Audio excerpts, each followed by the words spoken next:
My name is Macy Sterling, and the most expensive thing in the room wasn't the $24,000 mahogany conference table or my sister's $395 Sarah Flint pumps, but the silence that followed my mother's accusation. I am 31 years old, a senior forensic auditor at Blackwood & Sons, and I have spent my entire professional career deconstructing the lies people tell with numbers. In my world, assets either balance or they don't, and emotions are nothing more than a variable that causes human error. But to my mother, Deborah, I was never a professional or even a daughter. I was a parasite.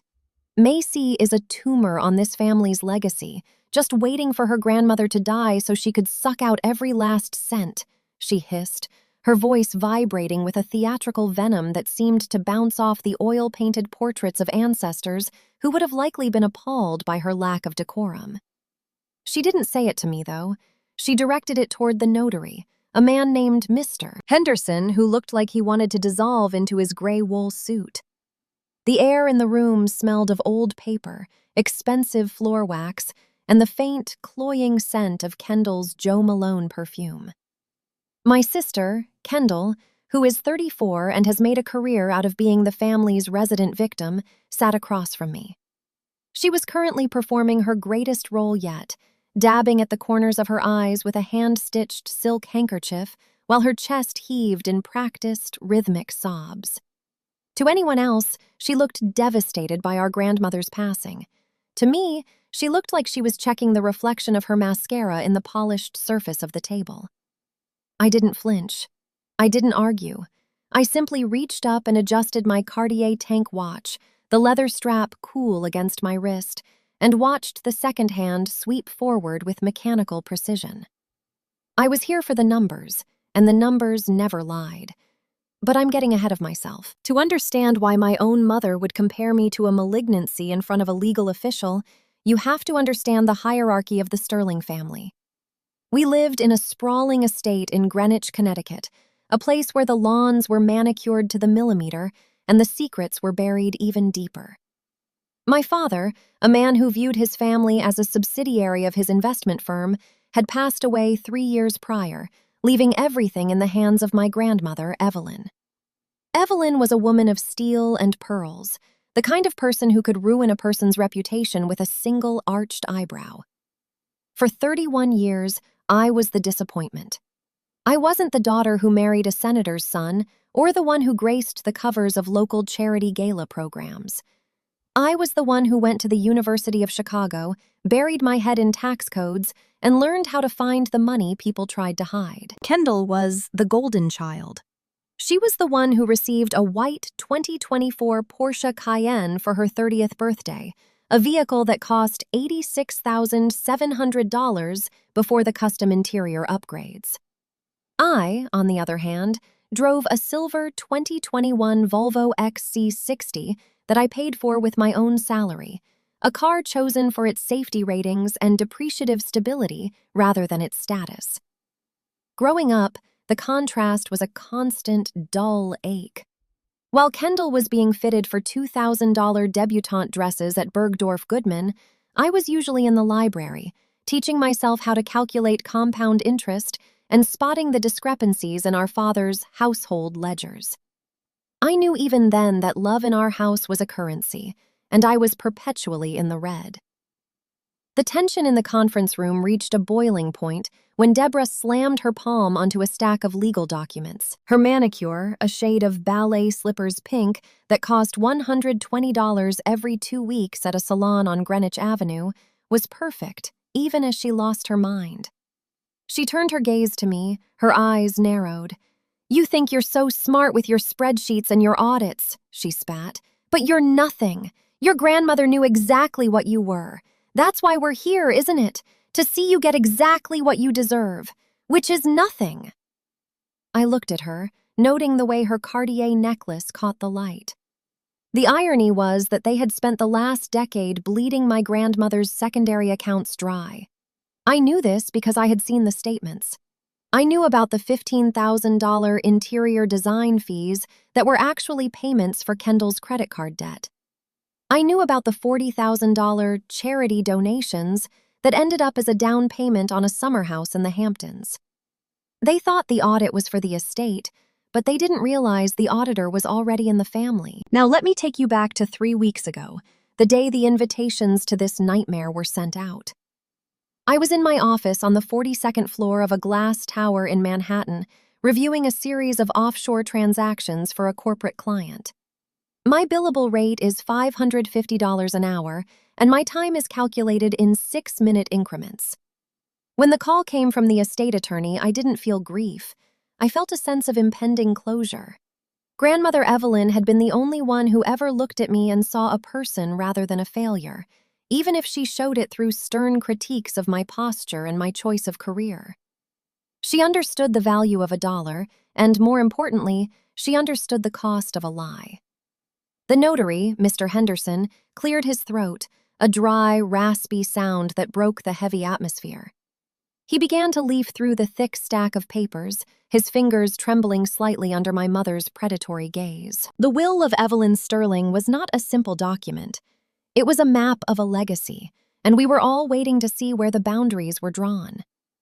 Kendall stopped her sobbing for a brief second, her eyes darting to the blue-bound folder in the notary's hand. She was likely already spending her share in her head, perhaps another Cartier bracelet or a $50,000 renovation for her kitchen. My mother's words continued to echo in the room, a poisonous residue. A tumor. It's a specific kind of cruelty to use the language of death to describe your own child while sitting in a room where death is the primary subject. But that was Deborah. She operated on the principle of scorched earth. If she couldn't control you, she would attempt to incinerate your character. She had spent years telling the neighbors at the yacht club that I was troubled or estranged because I wouldn't move back home to help her manage the social calendar. The truth was simpler. I didn't want to be an accessory to her vanity. I looked down at my own hands. They were steady. I had spent years preparing for this moment, not because I wanted the money, but because I wanted the truth to be the final word. In my briefcase, sitting on the plush carpet by my feet, was a 114-page report I had compiled in my spare time over the last 18 months. It was a forensic trail of every cent my mother and sister had diverted from Evelyn's care. Every medical expense that was actually a spa day, every grocery bill that included cases of $300 Cristal champagne. They thought they were being clever, but they were amateurs playing a professional's game. Mr. Henderson finally spoke, his voice thin. "If we are all ready, I shall begin the reading of the final testament." Kendall leaned forward, the silk of her $1,200 Zimmermann dress rustling against the chair. My mother crossed her arms, a triumphant smirk tugging at the corners of her mouth. She was so certain. She had spent the last month whispering in the ears of everyone who would listen that Evelyn had become disenchanted with me in her final days. She believed that by repeating the lie enough times, it would manifest in the legal ink of the will. I remained perfectly still, a statue of professional detachment. I knew that in a few minutes the real theater would begin. My mother's accusation that I was waiting for my grandmother to die so I could suck out every last cent was the ultimate projection. In forensic auditing, we call this a deflection tactic. You accuse the investigator of the very crime you are committing. It's a classic move, and usually it works on people who are led by their emotions. But I am led by the ledger. As the notary began to read the preamble, describing the various properties and the historical significance of the Sterling holdings, I felt a strange sense of calm. The mahogany walls seemed to close in, the air growing thicker with every word. This wasn't just about an inheritance. It was about the dismantling of a facade that had been carefully constructed over decades. My mother and sister saw me as a threat because I was the only one who didn't need their approval to survive.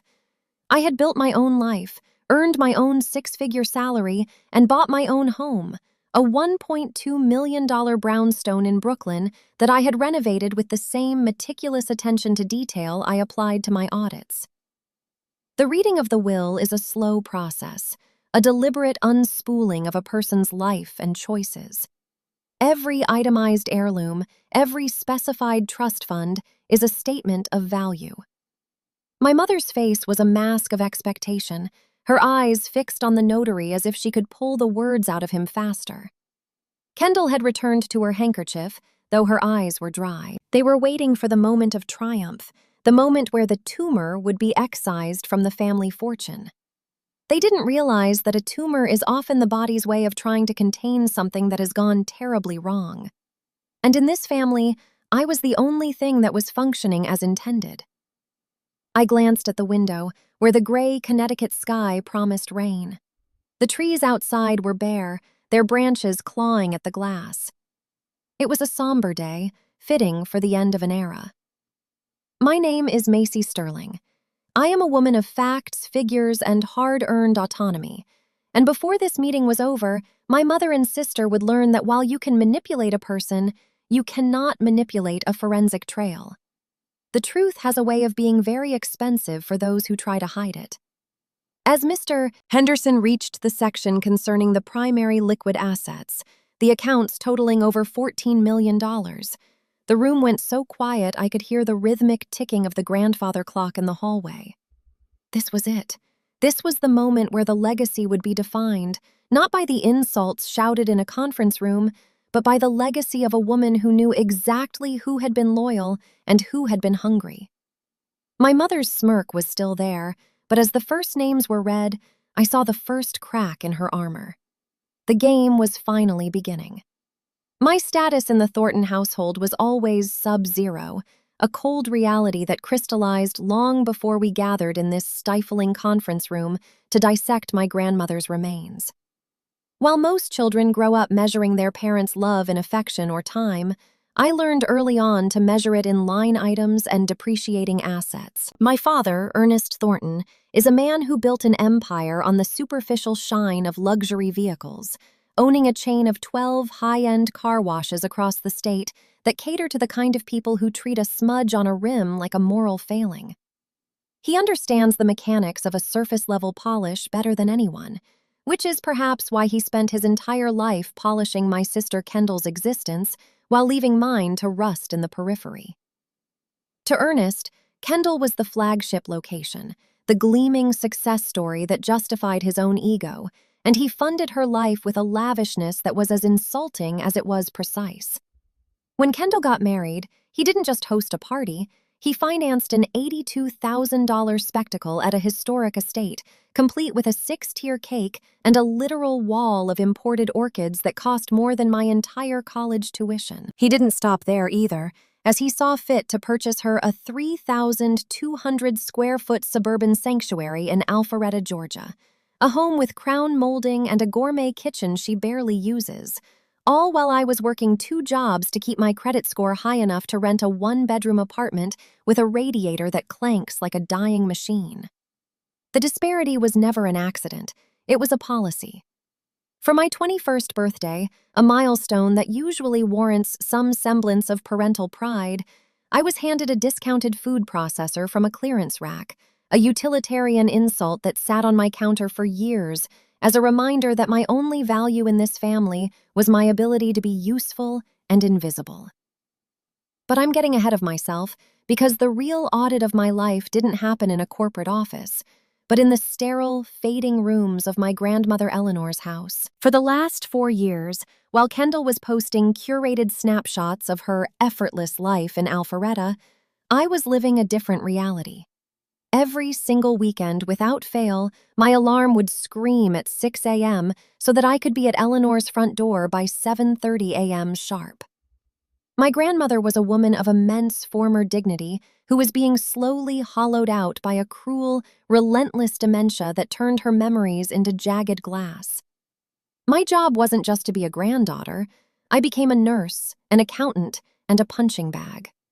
I managed her $1,420 monthly medication bills, navigating the labyrinthine bureaucracy of insurance companies and specialty pharmacies to ensure her blood thinners and cognitive stabilizers were delivered on time. I learned the precise, nauseating rhythm of changing IV bags, checking the seals, and ensuring the lines were clear of air bubbles, a task that requires a steady hand, even when the person you're helping is screaming that you're a thief trying to poison her. I endured the dementia-driven outbursts that would leave my ears ringing and my spirit bruised, standing there in the dim light of her bedroom while she called me names I won't repeat, her mind convinced that I was a stranger or a ghost. I was the one who scrubbed the floors when she had accidents, the one who pureed her food when she forgot how to chew, and the one who sat in the silence of the night, holding her hand when the fear of the dark became too much for her flickering consciousness to bear. In those same 4 years, Kendall showed up exactly 3 times. I know the count because I kept the logs in my forensic planner, a habit born of professional necessity and personal resentment. She didn't come to help, of course. She showed up to perform. She would breeze in wearing her $395 Sarah Flint pumps, the heels clicking rhythmically on the hardwood floors like a countdown to her departure. She would spend maybe 15 minutes adjusting the lighting in the sunroom, moving Eleanor's favorite vase or a framed photo to create the perfect vibe, and then she would lean over our grandmother's frail, confused form for a selfie. She wanted the world to see her as the devoted granddaughter, the saintly woman taking time out of her busy suburban schedule to visit the elderly.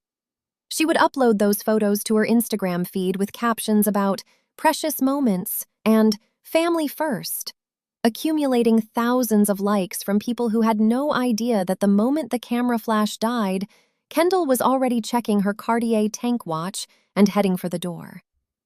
She never touched an IV bag. She never looked at a medication bill. She never stayed long enough to hear the insults or smell the sickness.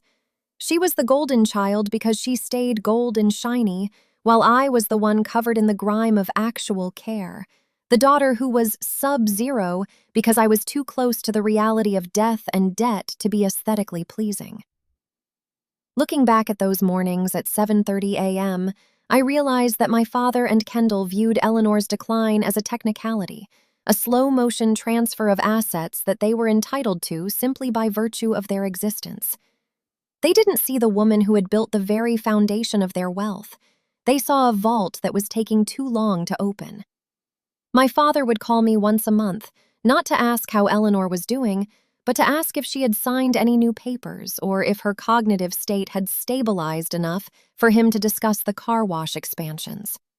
He talked about her like she was a business obstacle, a liability on a balance sheet. When I told him about the $1,420 medication costs, he would huff and complain about the waste, as if the price of keeping his own mother comfortable was a personal affront to his profit margins. He never offered to help pay for the private nursing I eventually had to hire out of my own pocket for the weekdays I couldn't be there. He simply assumed that because I was the auditor, I would find a way to make the numbers work. He didn't care if I was drowning, as long as the surface of the Thornton family legacy remained as polished and reflective as the hood of a $100,000 car. The contrast between Kendall's 3,200-square-foot life and my weekend vigils was a chasm that no amount of forced family dinners could bridge. I remember one specific Saturday when the dementia was particularly bad. Eleanor had thrown a glass of water at me, screaming that I was an intruder sent to steal her pearls. I was soaked, exhausted, and trying to reconcile the bank statements for her estate because I had noticed a series of miscellaneous withdrawals that didn't add up. My phone buzzed on the nightstand. It was a notification from Instagram. Kendall had posted a photo of her new breakfast nook in Alpharetta, bathed in soft morning light, with a caption about finding peace in the small things. I was sitting on the floor of a hallway that smelled of antiseptic and age, holding a damp rag and looking at a $4,000 discrepancy in our grandmother's accounts, while my sister was debating which $200 throw pillows would best complement her morning coffee. That was the moment the sub-zero status stopped being a source of hurt and started being a source of clarity. If I was already the villain in their story, if I was already the tumor waiting to suck out every cent, then I might as well do what I was trained to do, follow the money until it led me to the truth. I spent the next 2 years of those weekend shifts doing more than just changing IV bags. While Eleanor slept, I combed through every digital and physical record I could find. I found the traces of my father's business loans taken against Eleanor's properties without her informed consent. I found the paper trail of Kendall's $82,000 wedding, which hadn't actually been paid for by Ernest's hard work, but by a gift from Eleanor's trust that had been signed during a month when she couldn't even remember her own name. They weren't just neglecting her, they were harvesting her. They were treating a living woman like a dead asset, and they thought they were being clever because they assumed I was too busy being the disappointed daughter to notice the math. They forgot that I don't just look at numbers, I interrogate them. I look for the story the numbers are trying to hide. And the story of the Thornton family was one of systematic, greedy erosion. Now, sitting here in this mahogany-paneled room, adjusting the strap of my own watch, I look at my mother's face, tight with a malice she can no longer hide. I look at Kendall, who is likely wondering if she should have used a different filter on her last post. They still think this is about a will. They think this is about who gets the house in Greenwich or the car wash empire. They have no idea that the tumor they spent years mocking has already mapped out every single one of their indiscretions. They called me Sub-Zero, treated me like a secondary character in their shiny, filtered lives, and relegated me to the role of the unpaid servant. But a forensic auditor is the last person you should ever let into your house when you have skeletons in the closet. The 7:30 a.m. starts, the medication bills, the insults, the discounted food processor, it all built a resolve in me that they cannot comprehend. Family isn't blood. Family is a ledger of actions, and their accounts are deeply, irrevocably overdrawn. As the notary turns the page to the specific allocations of the liquid assets, I feel the weight of the 114-page report in my bag. I am Macy Sterling, and I am not just here to receive an inheritance. I am here to collect a debt. The silent, cold precision of my life is about to collide with their loud, expensive lies, and for once, the golden child won't be able to filter her way out of the consequences. The air in the room is thin, the tension a physical cord between us, and as the notary begins to read the names, I realize that the sub-zero temperature of my status was actually the perfect climate for a cold, hard revenge to grow. The point of no return happened on August 12th at exactly 2:15 p.m., a moment that is now burned into my memory with the surgical precision of a laser, marking the exact second the facade of the Thornton family didn't just crack, but utterly disintegrated into jagged, irreparable shards.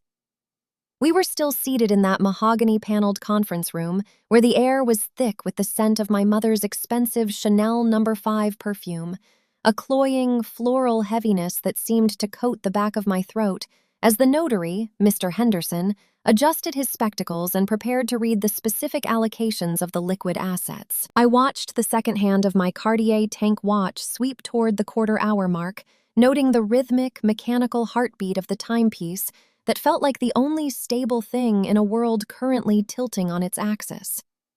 When Mr. Henderson finally cleared his throat and announced in a dry, monotonous tone that our grandmother Eleanor had left me, Macy Sterling, her primary investment portfolio, a diversified collection of blue-chip stocks, municipal bonds, and high-yield index funds currently valued at $1,242,600.84.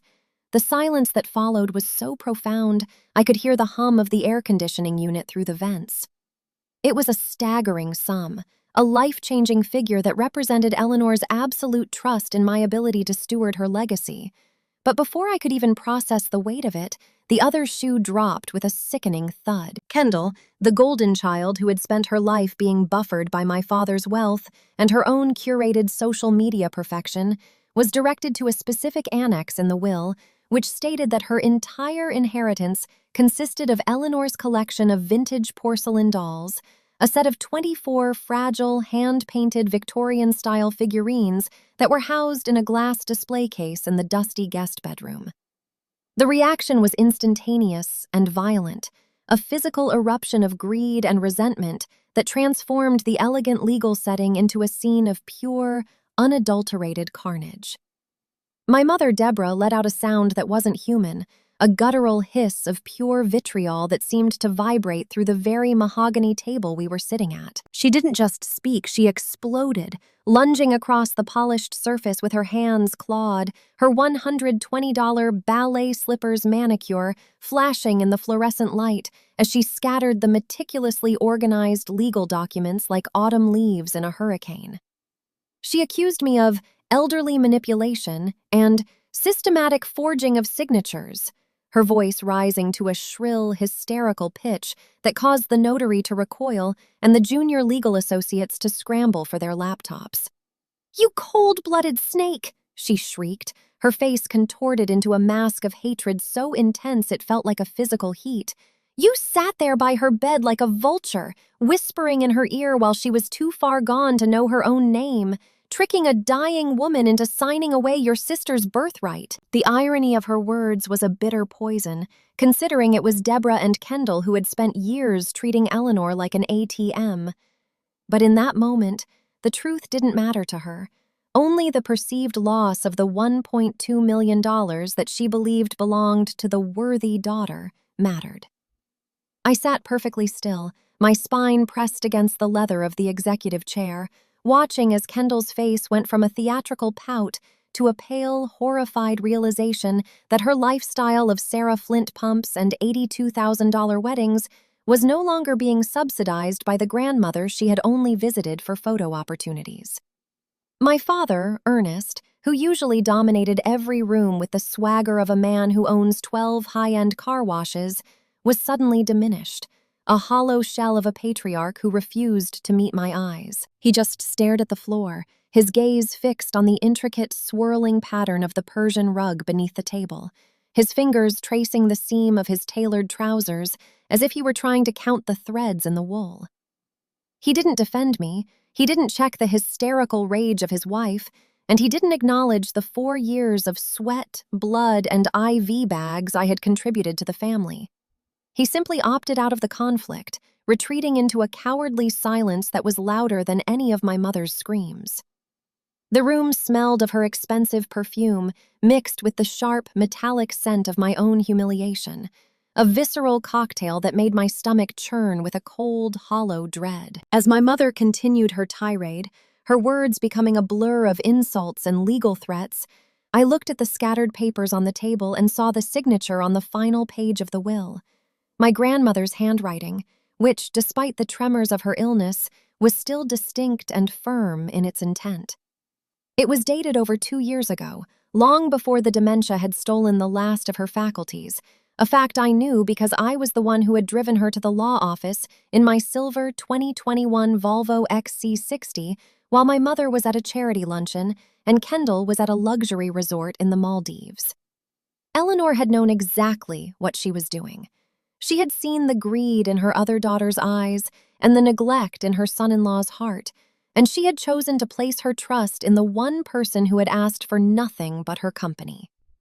But explaining this to Deborah was like trying to explain the concept of an audit to a wildfire.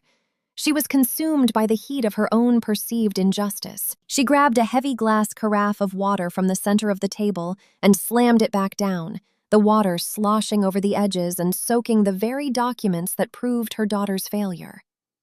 The legal team was frozen, caught in the crossfire of a family's total collapse, their professional decorum shattered by the raw, ugly reality of the Thornton family's internal rot. I felt a strange, cold detachment wash over me, a forensic clarity that superseded the pain of the insults. I realized in that moment that there was no bridge to be built, no explanation that would suffice, and no amount of loyalty that would ever balance the ledger in their eyes. I was the tumor, the snake, the parasite, and yet I was the only one in the room who had actually loved the woman whose money they were fighting over. My mother's face was inches from mine now, her breath smelling of black coffee and expensive peppermint as she spat out one final, devastating sentence, telling me that I was dead to this family and that they would spend every cent they had left to ensure I never saw a penny of that portfolio. I didn't argue. I didn't defend my character or remind them of the 7:30 a.m. weekend vigils or the $1,420 monthly medication bills I had managed with obsessive care. I simply stood up, the movement slow and deliberate, and smoothed the fabric of my charcoal gray blazer. I reached down and picked up my leather briefcase, the weight of it comforting in its solidity. I looked at my father, who was still inspecting the floorboards as if they held the secrets of the universe, and then at Kendall, who was staring at the mention of the porcelain dolls with a look of pure, disgusted disbelief. Without saying a single word, without giving them the satisfaction of a tear or a retort, I turned and walked toward the heavy oak doors of the conference room. My heels clicked on the marble floor of the hallway, a steady, rhythmic sound that echoed in the sudden, sharp silence I left behind. As I walked out of the building and into the humid August air of Hartford, Connecticut, I felt the first heavy drops of a summer rainstorm beginning to fall. I walked toward my Volvo, the remote clicking as the locks disengaged, and I didn't look back at the glass tower where my family was likely still screaming about porcelain dolls and lost millions.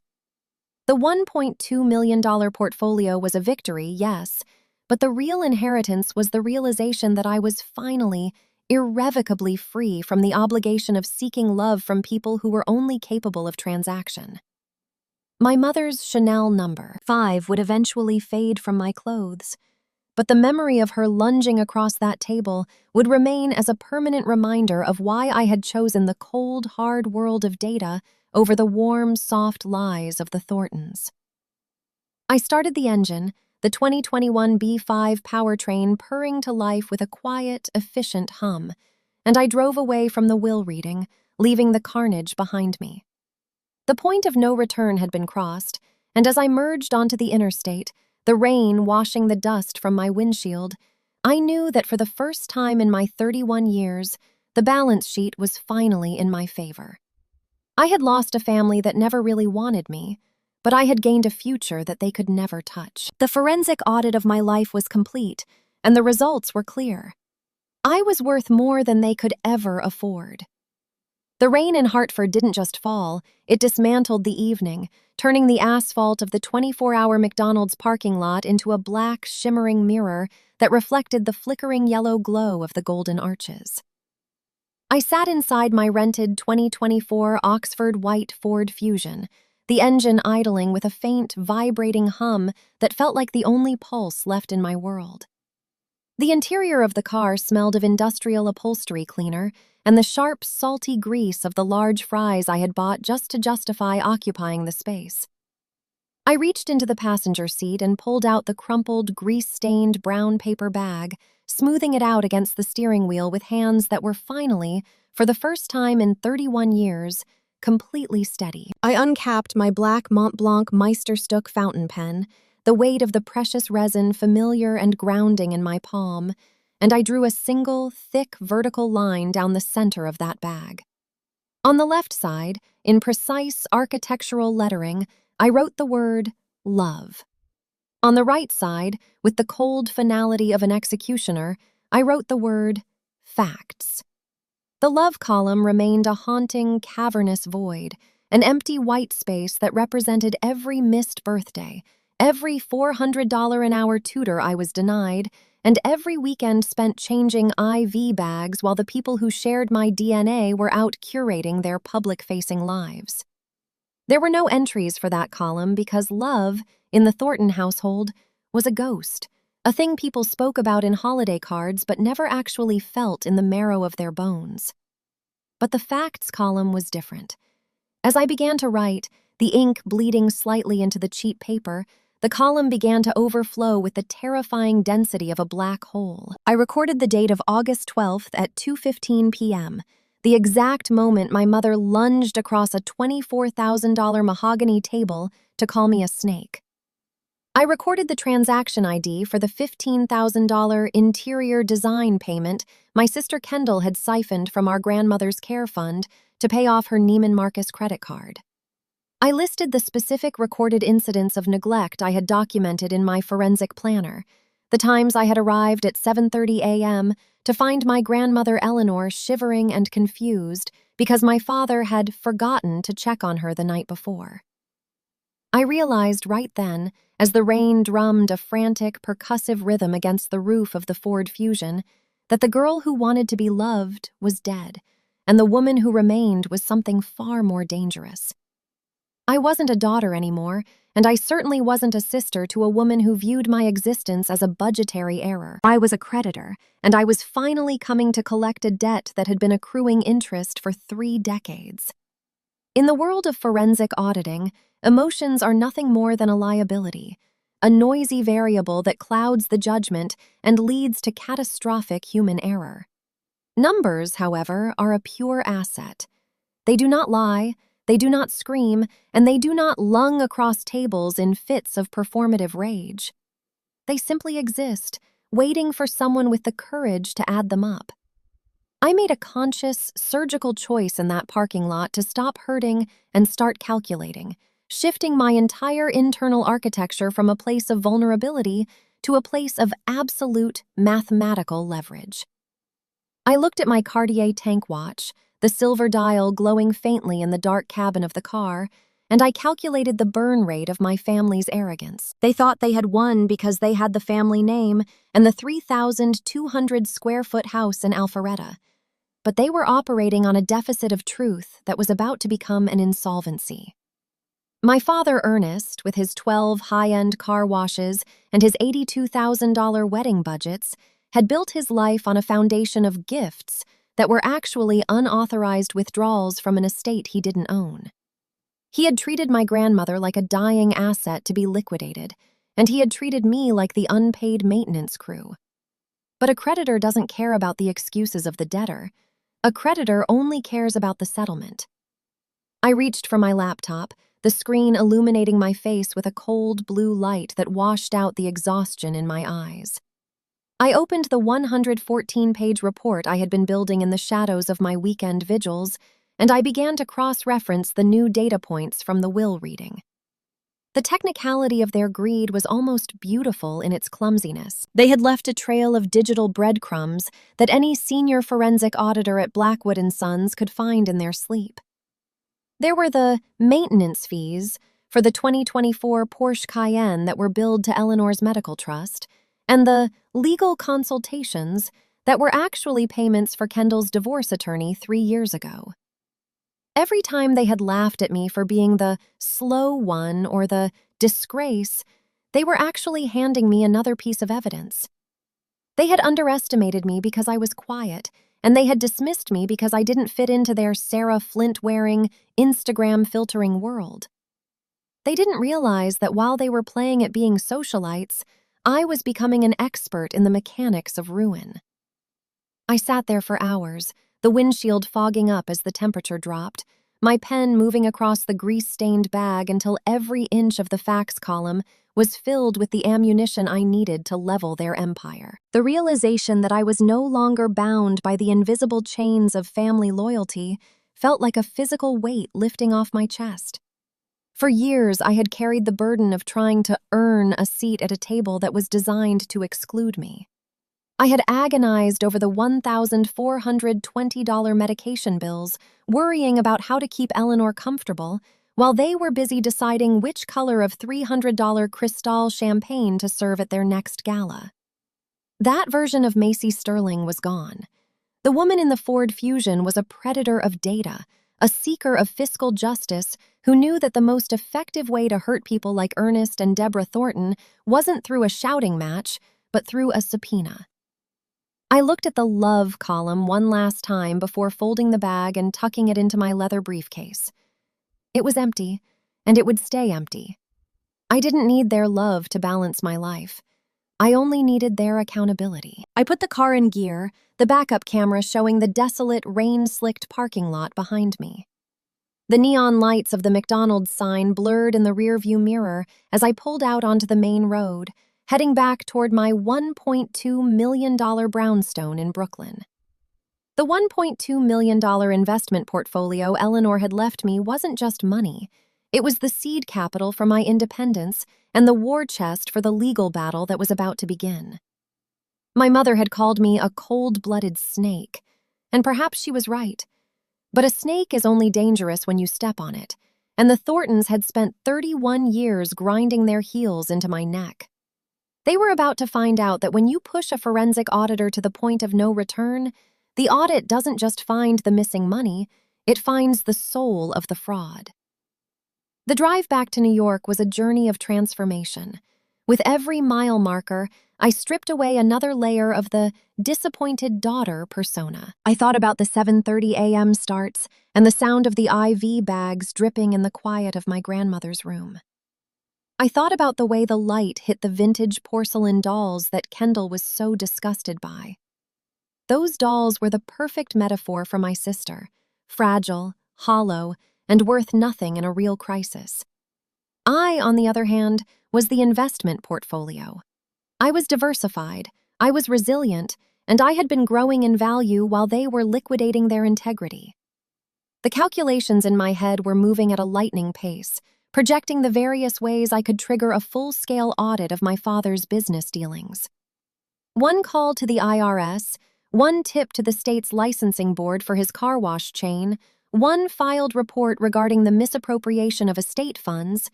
I had enough leverage to turn their 3,200-square-foot dream into a bankruptcy nightmare. By the time I crossed the George Washington Bridge, the sun was beginning to peek through the clouds, casting a pale, cold light over the Manhattan skyline. I felt a sense of profound, icy clarity. The Thornton family legacy was a house of cards, and I was the wind.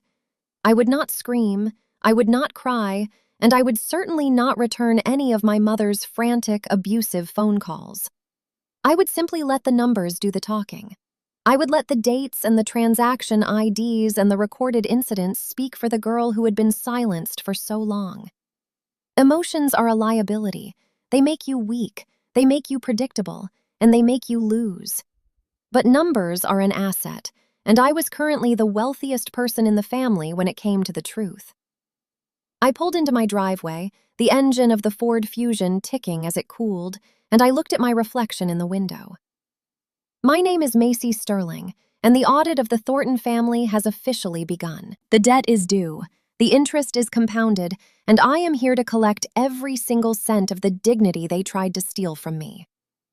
The next morning, the sun rising over the Manhattan skyline offered no warmth, only a cold, clinical light that reflected off the glass towers of the financial district as I made my way to the offices of Stern and Associates.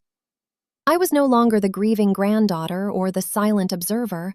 I was a woman on a mission of fiscal and moral restitution. I stepped into the office of Marcus Stern at exactly 8 a.m., a man whose reputation as a pit bull litigator was as sharp as the crease in his charcoal Brioni suit.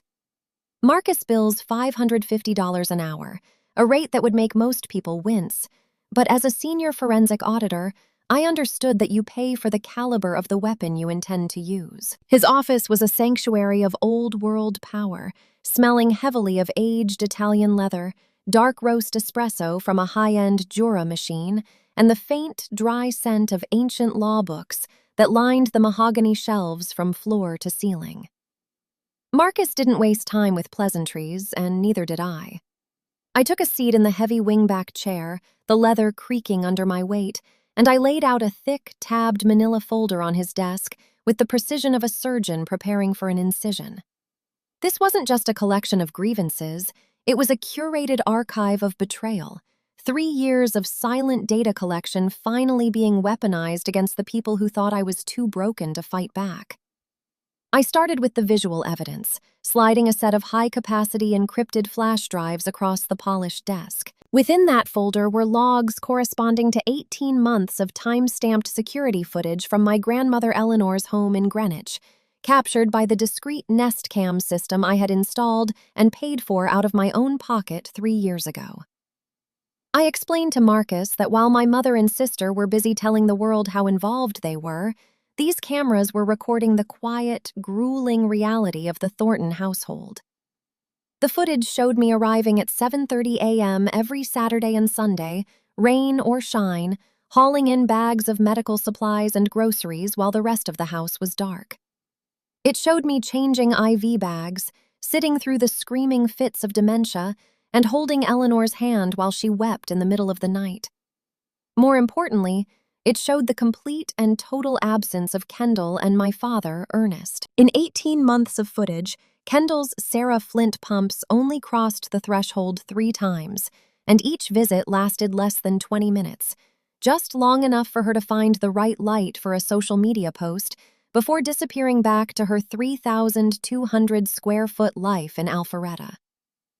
The second layer of the folder was even more damning, moving from the physical neglect to the financial parasitic behavior that had defined their relationship with a dying woman. I presented a series of audited bank statements from Eleanor's secondary checking account, the one they assumed I never looked at because it was labeled as a petty cash fund for household maintenance. My forensic training allowed me to trace a series of miscellaneous withdrawals totaling exactly $24,310 over a period of 14 months. I had cross-referenced these dates with Kendall's private calendar and social media check-ins, proving with mathematical certainty that this money wasn't spent on Eleanor's comfort. It was siphoned off in increments of $1,500 and $2,000 to pay for Kendall's self-care regimen at a high-end medical spa in Buckhead.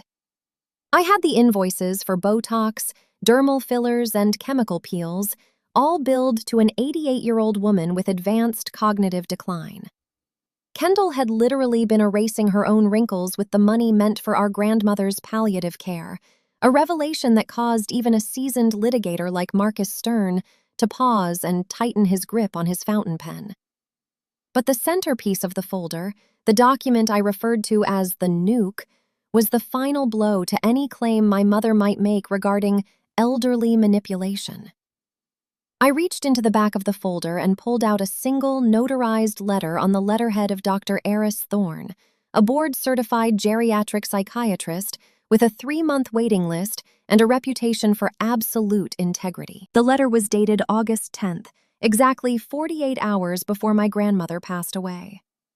Knowing that my mother and sister would eventually try to contest the will by claiming Eleanor was of unsound mind, I had arranged for Dr. Thorne to perform a final, comprehensive psychiatric evaluation in the privacy of her home. The report was exhaustive, confirming that despite her physical frailty and bouts of memory loss, Eleanor Sterling was in full possession of her mental faculties, possessed the testamentary capacity to understand her assets, and held a clear, uncoerced intent regarding the distribution of her estate.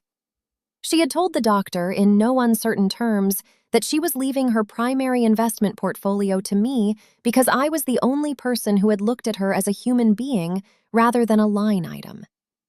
This document effectively neutralized my mother's snake accusations, turning her hysterical claims of forgery into a legally documented lie. Marcus leaned back in his chair, the dark roast espresso steaming on his desk, and he looked at the sheer volume of evidence I had compiled.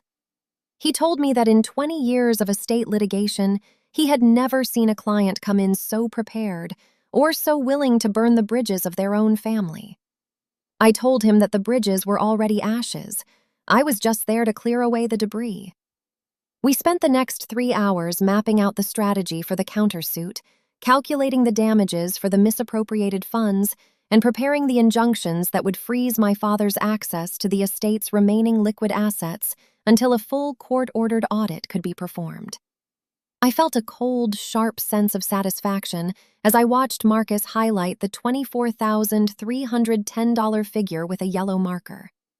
That money wasn't just a theft. It was a symbol of the utter contempt they had for a woman who had given them everything. Kendall had wanted to be the golden child, but she was about to find out that gold is a very heavy metal when it's wrapped around your neck in a court of law. As we finalized the paperwork, the smell of the old leather in the office seemed to grow stronger, a scent that felt like the weight of justice itself. I thought about my mother, Deborah, and the way she had lunged across that mahogany table in her Chanel No. 5, so certain that her rage would be enough to silence me. She didn't realize that I had been raised in a house of secrets, and I had learned to navigate the dark better than she ever could. Every technicality, every brand-name luxury they had flaunted was now a piece of evidence. The 2024 Porsche Cayenne, the Sarah Flint pumps, the $82 wedding, all of it was being recontextualized as the fruits of a slow-motion robbery. I was no longer playing the role of the sub-zero daughter. I was the primary investigator in the Thornton family's downfall. My father's chain of 12 high-end car washes would be the next thing under my microscope, as I knew his loans from the estate were likely just the tip of the iceberg in terms of his financial improprieties. The cost of this litigation would be astronomical, easily exceeding $100,000 before we even reached a courtroom, but I didn't care. I had the $1.2 million investment portfolio that Eleanor had entrusted to me, and I would use every cent of it to ensure that the truth was the only thing left standing when the dust settled. As I stood up to leave, Marcus Stearns shook my hand, his grip firm and professional. He told me that this would be a long, ugly battle, one that would likely end with the total estrangement of my parents and sister. I looked him in the eye and told him that you can't be estranged from people who never truly knew you in the first place. I walked out of the office and into the bustling streets of Manhattan, the noise of the city a stark contrast to the quiet, calculated fury I felt inside. The nuke was in play, the creditor was at the door, and the Thornton family was about to learn that in the world of forensic auditing, there is no such thing as a clean getaway. Every cent, every Botox injection, and every missed weekend was now being tallied, and the final bill was going to be more than they could ever afford to pay. I headed toward the subway, my mind already moving to the next phase of the calculation. I needed to begin the process of subpoenaing my father's business records, looking for the overlaps between Eleanor's trust and his car wash empire. I knew he was leveraged. I could see it in the way he stared at the Persian rug during the will reading, the look of a man who was calculating his own insolvency. He had relied on the golden child narrative to keep the family focused on Kendall's glamour while he hollowed out the foundations. But I was the one who understood the blueprint. I was the one who knew where the load-bearing walls were, and I was the one who knew exactly where to place the charges. The audit was no longer a professional duty, it was a personal liberation. As I descended into the underground, the cold air of the station felt refreshing against my skin. The countdown had begun, and for the first time in 31 years, I was the one holding the remote. The Thornton family legacy was about to be liquidated, and I was going to be the one to sign the closing documents. 14 months of legal silence had passed since the day I walked out of that mahogany-paneled conference room, but in the world of forensic auditing, silence is merely the sound of a fuse burning toward a detonator. During that time, while I was meticulously dismantling the Thornton family's financial architecture from my office at Blackwood & Sons, my sister Kendall was busy constructing a monument to her own delusion. She had decided to gamble her entire future on a lie, purchasing a sprawling 5,500-square-foot European-style estate in the most exclusive pocket of Alpharetta, Georgia. To secure this monument to vanity, she had taken out a $450,000 bridge loan with a predatory interest rate, a high-stakes bet placed on the inheritance she was certain she could steal through litigation and character assassination. On the night of October 14th, she decided to celebrate her perceived victory with a housewarming and success party that was as gaudy as it was premature. There were 52 guests milling about the marble foyer and the vaulted living room, their laughter echoing off the 20-foot ceilings. A lobster raw bar, costing upwards of $6,000, was staged in the center of the kitchen island, and white-gloved servers moved through the crowd with endless bottles of Moet and Chandon Imperial, pouring liquid arrogance into crystal flutes that caught the glow of a $12,000 Swarovski chandelier. I arrived at exactly 8 p.m. sharp, pulling my silver 2021 Volvo XC60 into the circular driveway between a line of German SUVs and high-end sedans. I wasn't there as a guest, and I certainly wasn't there to reconcile. I stepped out of the car wearing a tailored charcoal power suit from Theory, the fabric crisp and unforgiving, and I smoothed the front of my blazer with a hand that felt as cold as the data in my briefcase. I was carrying a single blood-red folder labeled Final Notice in bold black lettering. As I walked toward the massive iron and glass front doors, The scent of expensive autumn-themed candles and sea salt from the raw bar drifted out to meet me, a smell that I knew would soon be replaced by the metallic tang of panic. I didn't knock. I simply pushed through the doors, my heels striking the white Carrara marble with a rhythmic, military precision that seemed to cut through the ambient chatter of the socialites and business associates my sister was so desperate to impress. The DJ, a man in a velvet blazer stationed near the limestone fireplace, caught sight of my expression and the sheer, focused intent in my stride, and he instinctively cut the music. The sudden silence was a physical weight, a vacuum that sucked the air out of the room as I walked into the center of the vaulted living room. 52 pairs of eyes turned toward me, including Kendall's, who was standing near the grand staircase holding a glass of champagne, her $1,200 Zimmermann dress shimmering under the lights. My mother, Deborah, was standing beside her, wearing a new Cartier bracelet that I knew for a fact had been purchased with a credit card currently 3 months past due. The contrast between their filtered, glittering world and the hard, unyielding reality I carried in my red folder was a chasm that was about to collapse. I didn't wait for them to speak, and I didn't give them the satisfaction of an emotional outburst. I looked at Kendall, noting the way her grip tightened on her glass until her knuckles turned as white as the marble floors she couldn't actually afford. I looked at my father, Ernest, who was standing by the wet bar, a glass of 18-year-old scotch in his hand, and a look of terrified recognition on his face. He knew the audit had reached its conclusion. He knew that the chain of 12 high-end car washes was no longer a shield, but a liability. The room was so quiet I could hear the faint, rhythmic ticking of the grandfather clock in the foyer, a sound that felt like a countdown reaching 0. I opened the red folder, the sound of the paper sliding against the cardboard echoing in the silence. "This is the end of the line, Kendall," I said, my voice projecting with the practiced clarity of a woman who has spent her career delivering bad news to people who thought they were untouchable. "I am here to serve the final notice of the court-ordered liquidation of the Thornton Estate's contested assets, including the very floor you are standing on."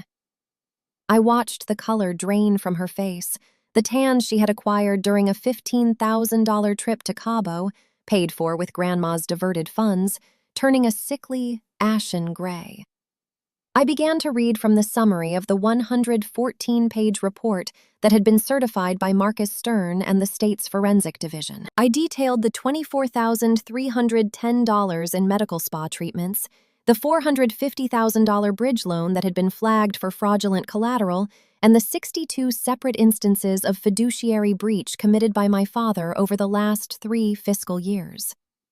The guests began to shift uncomfortably, the sound of jewelry clinking and hushed whispers filling the gaps between my sentences. They had come for lobster and moët, but they were being treated to a forensic autopsy of a family's integrity. My mother took a step forward, her voice a trembling hiss of pure, concentrated venom. "You had no right to come here, Macy," she whispered, her eyes darting to the guests as she tried to maintain the crumbling facade of the Thornton name. "This is a private celebration. You're just a bitter, lonely girl trying to ruin your sister's happiness because you were never good enough to have this for yourself." I didn't flinch. I didn't even look at her directly. I simply pulled out the nuke, the psychiatric evaluation from Dr. Thorne, and the final, irrevocable bank freeze order. "Happiness built on theft isn't happiness, Mother. It's a felony," I replied, and the room seemed to grow even colder. I turned back to Kendall, who had finally dropped her glass, the crystal shattering on the marble and sending a spray of champagne across her Sarah Flint pumps. "The bridge loan you took out for this house was predicated on the assumption that you would successfully contest Grandma's will. As of 4 p.m. today, the probate court has dismissed your claim with prejudice, citing the psychiatric evidence of Eleanor's competency. The lender has already initiated the foreclosure process on this property. You have 72 hours to vacate the premises before the sheriff's department arrives to oversee the seizure of all assets purchased with misappropriated funds." The shock was so absolute that for a moment, even Kendall forgot to cry. She just stared at the red folder as if it were a predator that had finally cornered her. My father didn't even try to defend her. He simply put his scotch down and walked toward the back of the room, his shoulders slumped, the weight of the 12 car washes and the millions in debt finally crushing the life out of his posture. He knew that the sub-zero daughter had finally frozen his empire to the core. The 52 guests, realizing that they were witnesses to a bankruptcy rather than a success story, began to filter toward the door, leaving their half-eaten lobster and their full glasses of champagne behind like the remnants of a sinking ship. I stood my ground in the center of that vaulted room, a charcoal-clad island of data in a sea of ruined vanity. I felt no joy in the destruction, only a profound sense of equilibrium. The love column on my grease-stained McDonald's bag was still empty, but the facts column was now a matter of public record. I had spent 31 years being the disappointment, the one who wasn't worth the investment, the one who was a tumor on the legacy. But as I watched my mother sink into a $5,000 velvet armchair, her head in her hands, and my sister stare at the shards of her broken glass, I realized that I was the only one in the Thornton family who had actually built something that could survive the truth. I reached into the folder and pulled out one final document, a copy of the deed to Eleanor's house in Greenwich, which had been officially transferred into my name as the sole beneficiary of the Sterling Thornton Trust. I laid it on the marble island, right next to the Lobster Raw bar. "When you leave this house, Kendall, don't bother going back to Greenwich," I said, my voice steady and devoid of the heat that usually accompanies revenge. "I've already changed the locks. Your porcelain dolls are in a storage unit in New Jersey. The code is on the back of this folder. You can keep the dolls. Grandma wanted you to have them as a reminder of what happens when you spend your life being hollow and fragile." I turned and walked back toward the iron and glass doors, the sound of my heels the only thing left in the room. I didn't look back at the chandelier or the vaulted ceilings or the broken family I was leaving in the ruins of their own greed. I walked out into the cool Georgia night, the air smelling of damp earth and the coming winter. I got into my Volvo, the 2021 engine purring to life with a quiet, reliable hum, and I drove away from the success party that had become a funeral for a legacy of lies. My name is Macy Sterling. I am a senior forensic auditor, a homeowner, and a woman who no longer needs a seat at anyone else's table. I have my own table now, built on the solid foundation of the truth, and the audit of my life is finally beautifully balanced. As I reached the end of the driveway and turned onto the main road, I looked in the rearview mirror one last time. The lights of the estate were still on, but they looked dim and distant, like a star that had already burned out centuries ago. I was free. I was wealthy in all the ways that actually mattered, and for the first time in my life, I wasn't waiting for the numbers to change. I was the one who had changed the numbers. The debt was settled in full. I did not raise my voice because in the world of high-stakes auditing, the person with the loudest volume is almost always the person with the weakest hand, and my hand was an iron vise of cold, hard data. I stood in the center of that cavernous, vaulted living room, my charcoal power suit acting as a visual anchor against the sea of overindulgent decor and the 52 stunned faces of the Alpharetta elite. I opened the red folder with a deliberate, slow motion that felt like the uncurling of a predator's claws. "Kendall," I said, my voice cutting through the humid air of the party with a surgical chill. "Here is the comprehensive forensic breakdown of the $24,310 you siphoned and embezzled from a vulnerable senior who didn't even know her own name while you were using her bank account as a personal piggy bank for your cosmetic enhancements." I held up the high-resolution copies of the Neiman Marcus statements and the Buckhead Medical Spa invoices, each one time-stamped and cross-referenced with Grandma's nursing logs. "That is not just a family squabble, Kendall. That is a felony under Georgia and Connecticut statutes regarding elder financial abuse, and the district attorney's office has already been provided with the digital originals." I turned my gaze toward my father, Ernest, who was clutching his glass of 18-year-old scotch as if it were a life preserver. I reached into the folder and pulled out a heavy, multi-page document with a gold-embossed legal seal on the front. "And here," I said, my voice remaining as flat and emotionless as a balance sheet, "is the deed of trust."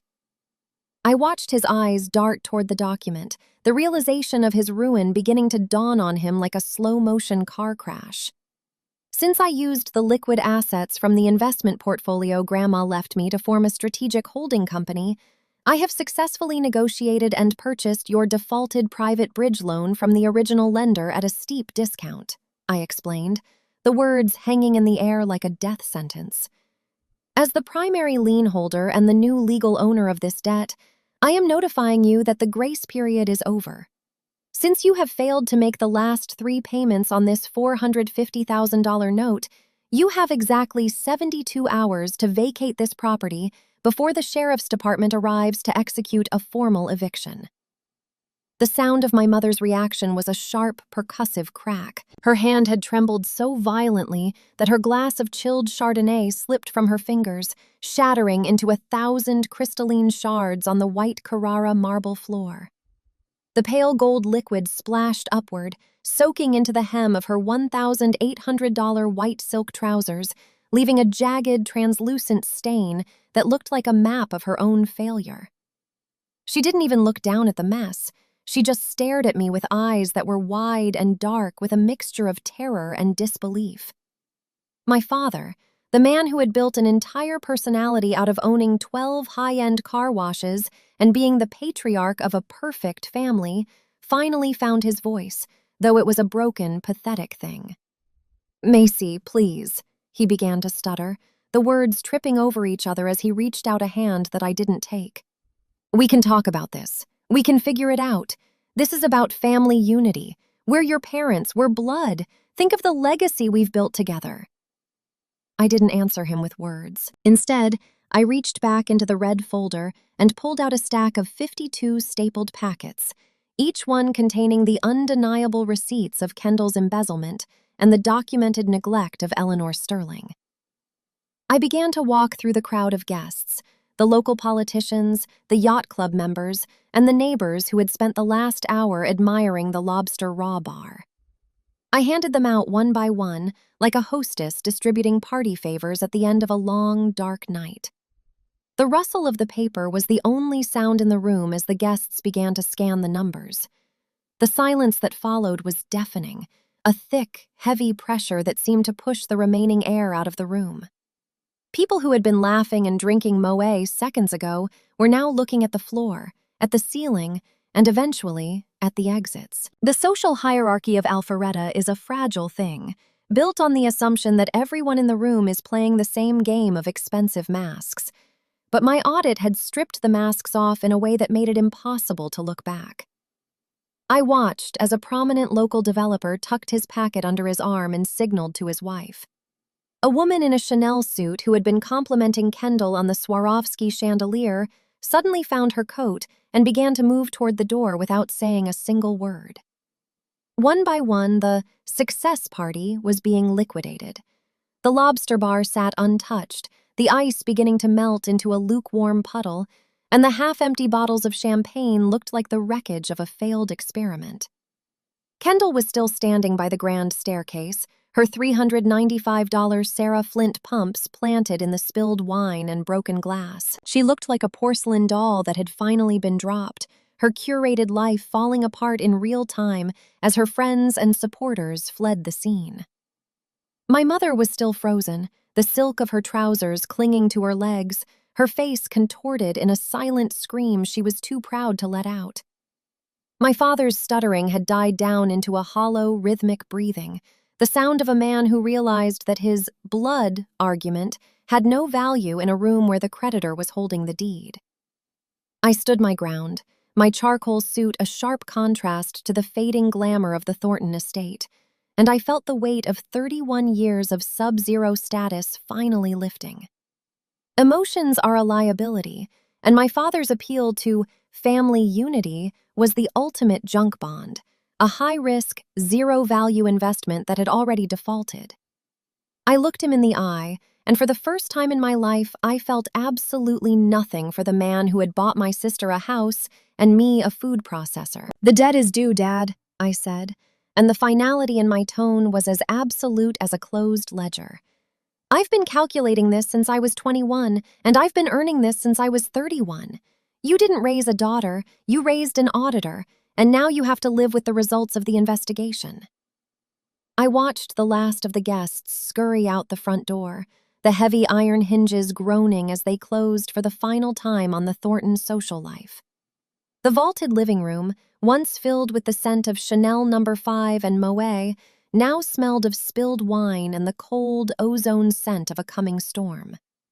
The 72-hour clock was already ticking, and I knew that within 3 days, the $12,000 chandelier would be listed in a liquidation auction to help satisfy the debts my family had accrued in the pursuit of a hollow legacy. My name is Macy Sterling, and the audit of my family has reached its final reconciliation. I didn't need to scream, I didn't need to cry, and I didn't need their permission to be whole.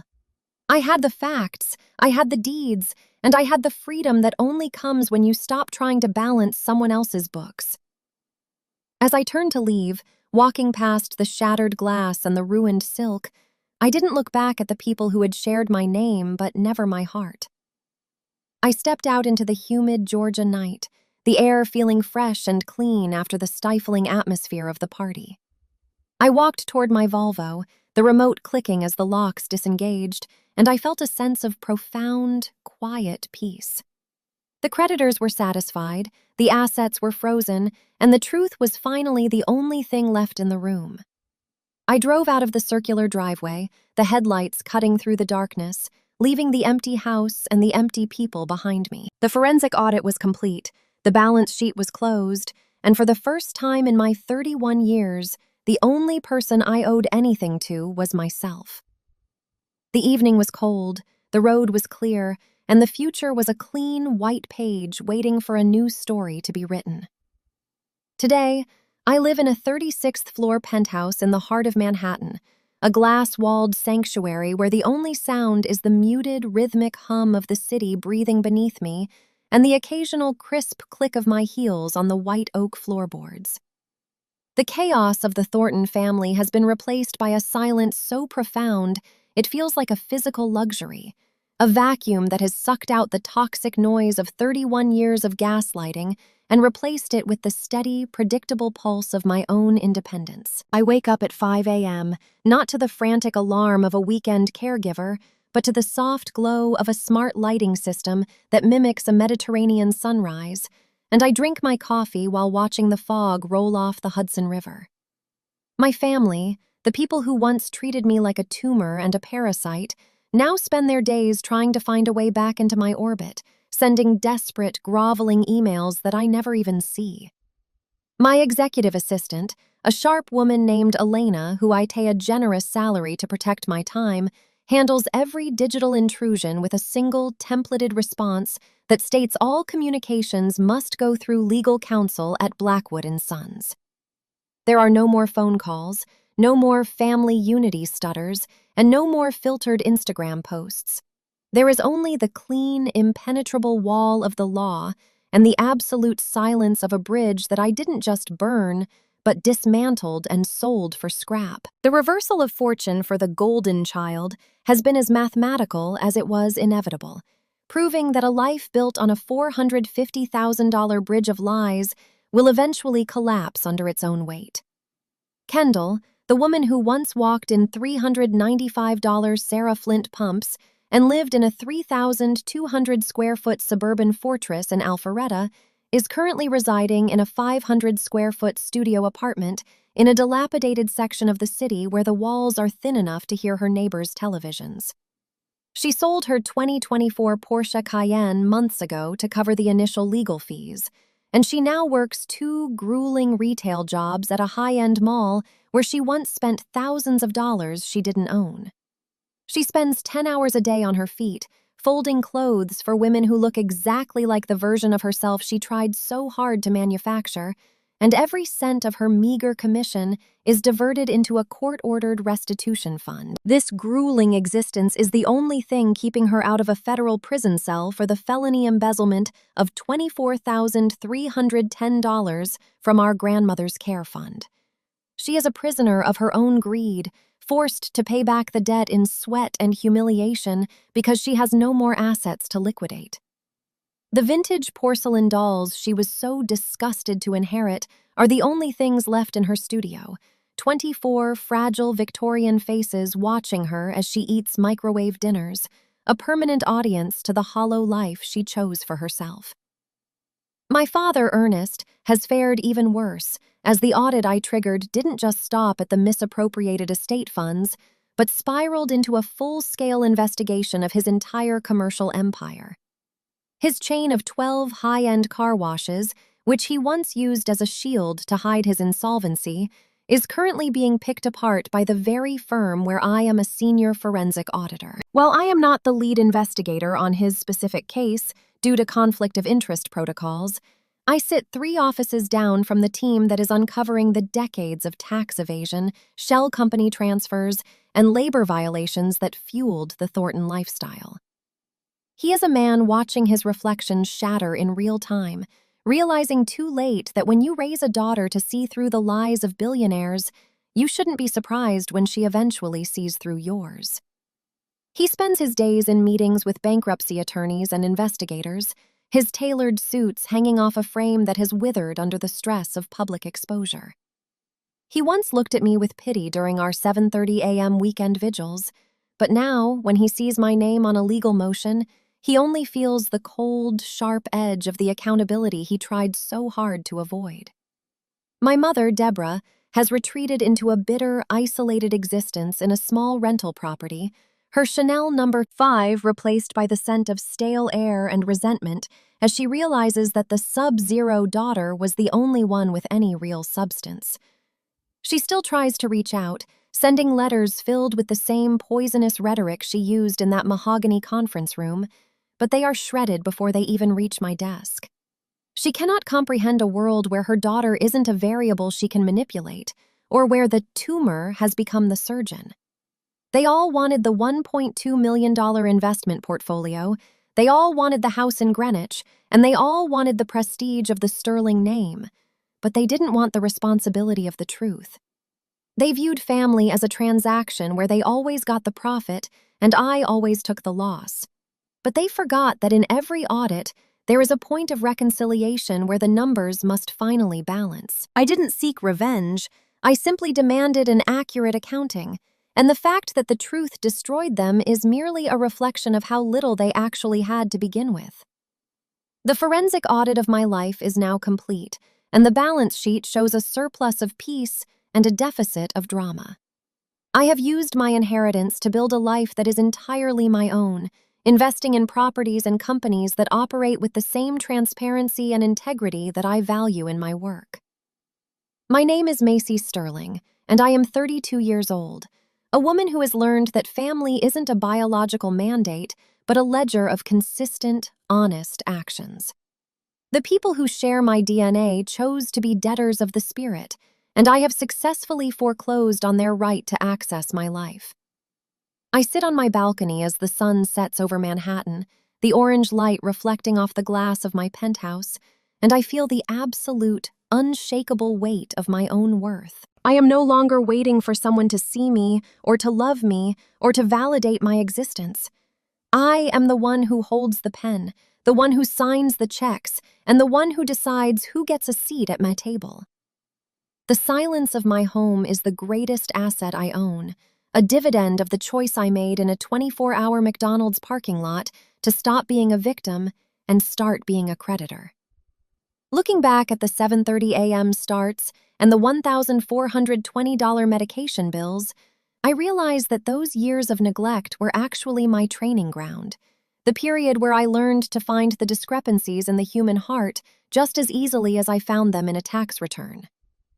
I am grateful for the coldness of my sub-zero status because it allowed me to see the world without the fog of sentimentality, to recognize the Thornton legacy for the house of cards it truly was.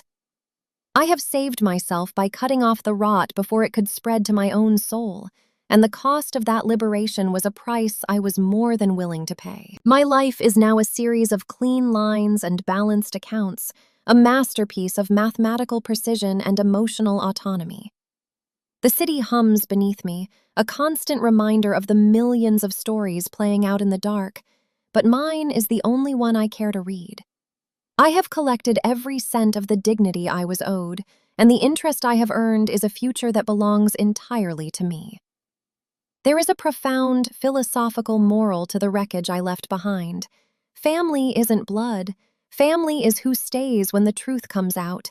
And more importantly, family is the people who don't make you audit their love to find out if it's real. My mother, father, and sister failed the audit, and in doing so, they gave me the greatest gift of all, the permission to stop looking for them in the mirror. I see only myself now, a woman of facts and figures, a woman of strength and silence. As I close my laptop for the evening and watch the city lights flicker to life like 1,000 tiny diamonds, I know that the debt is settled, the file is closed, and the legacy of Macy Sterling is no longer a question of inheritance, but a statement of absolute earned independence. The penthouse is quiet, the air is still, and for the first time in my life, the numbers don't just add up, they finally, beautifully, make sense.